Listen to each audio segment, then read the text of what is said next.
মশলাগুলো দিয়ে দেবো। এখানে আছে তেজপাতা, লঙ্কা, জিরা, হলুদ, লঙ্কার গুঁড়ো, এগুলো দিয়ে কষাবো।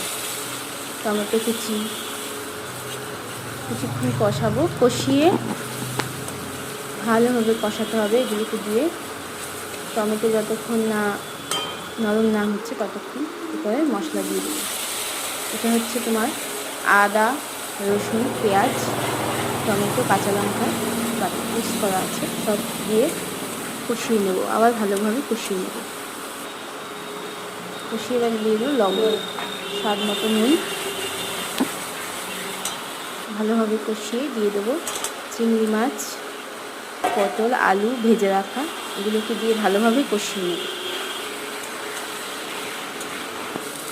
কষানো হয়ে গেলে দিয়ে দেবো জল। দেখলে বন্ধুরা